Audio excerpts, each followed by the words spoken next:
ሰላም ጤና ይስጥልኝ የራዛ ሚዲያ ተከታታዮች፣ ዛሬ ወቅታዊ ጉዳዮች ወደ እናንተ የምናቀርብላችሁ ይሆናል። ሰብስክራይብ፣ ላይክ እና ሼር በማድረግ እንድትከታተሉን እየጠየቅን ለዛሬ ወደ ለየናቸው ዜናዎች ተሸጋገርን። ቀዳሚው ዜናችን እነ አቶ ክርስቲያን ታደለ ጨምሮ የአማራ የህሊና እስረኞች መንግስት በይቅርታ ይፈታ ማለቱ ተሰማ።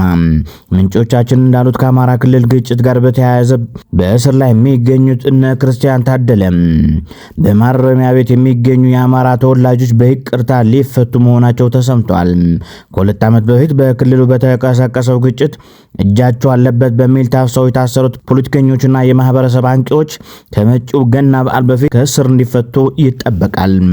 በመጀመሪያ ዙር ከእስር ይፈታሉ ተብሎ ከሚጠበቁት መካከል አቶ ክርስቲያን ታደለ፣ አቶ ዮሐንስ ቦያለው፣ ጋዜጠኛ ዳዊት በጋሻው፣ ረዳት ፕሮፌሰር ሲሳይ አውግቸው፣ ዶክተር ቴዎድሮስ ኃይለማርያም፣ ዶክተር ወንደወሰን አሰፋ፣ መምህር መሰረት አበራ፣ ዶክተር ጫኔ ከበደና ዶክተር ካሳ ተሻገር እንደሚገኙበት ምንጮች አሳውቀዋል። አክለውም ከእስር የሚፈቱበት ዋነኛ ምክንያት የተባለው ደግሞ የነ ካፒቴን ማስረሻ ሰጤ አፋሕድ ከመንግስት ጋር በገባው ስምምነት መሰረት ነው ተብለዋል።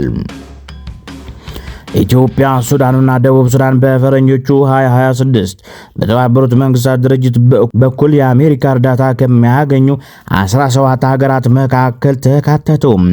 በተባበሩት መንግስታት ድርጅትና በአሜሪካ መካከል በተፈረመው የ$2 ቢሊዮን ሰብአዊ ድጋፍ ስምምነት መሰረት ኢትዮጵያ ድጋፍ ከሚደርስባቸው 17 በችግር ውስጥ ያሉ ሀገራት መካከል አንዷ መሆኗን የተባበሩት መንግስታት ድርጅት አስታወቀም። በጄኔቫ በይፋ የጸደቀው የስምምነት በተባበሩት መንግስታት ድርጅት ግምገማ መሰረት በዓለም ዙሪያ እየጨመረ የመጣውን የሰብአዊ እርዳታ ፍላጎት ለመመለስ አሜሪካ ለዓለም አቀፍ የእርዳታ ስራዎች የገንዘብ ድጋፍ እንድታደርግ ያስችላል።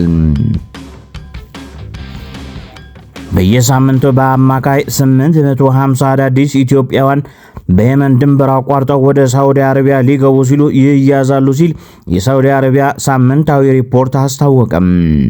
በጥቅምት ወር ድንበር አቋርጠው ከተሰደዱ ውስጥ 14126 ሰዎች ቀጥተኛ መዳረሻቸው ሳውዲ አረቢያ ያደረጉ ናቸው ተብሏል። በኢትዮጵያ የድንበር መውጫዎች በኩል ወደ ውጭ የሚሰደዱ ዜጎች በቁጥር በከፍተኛ ሁኔታ እየጨመረ መምጣቱም ዓለም አቀፍ ሪፖርቶች ያሳያሉ። በተለይ ደግሞ በሳውዲ አረቢያ ድንበር ላይ በቁጥጥር ስር የሚውሉ ኢትዮጵያውያን ቁጥር አሁንም አሳሳቢ ደረጃ ላይ ይገኛል። ከአሜሪካ በስተቀር ሁሉም የጸጥታ ምክር ቤት አባላት እስራኤል ለሶማሌላንድ እውቅና መስጠቷን ታወገዙ። በትላንትናው ዕለት በኒውዮርክ በተካሄደው አስቸኳይ ስብሰባ ላይ ከአሜሪካ በስተቀር 14ቱ የተባበሩት መንግስታት ድርጅት የጸጥታው ምክር ቤት አባላት እስራኤል ለሶማሌላንድ እውቅና ለመስጠት የወሰነችው ውሳኔ ማውገዛቸውን አልጀዚራ ዘግቧል።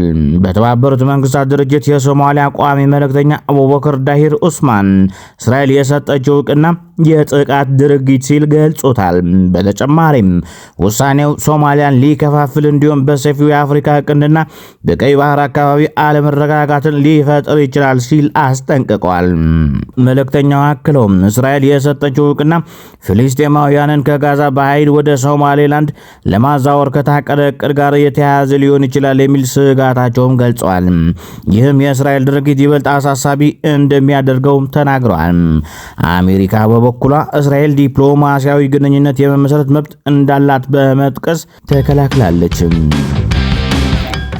የተወደዳችሁ ተመልካቾቻችን ለዛሬ ያዝነው መረጃ ይህን ይመስል ነበር። ሰላም።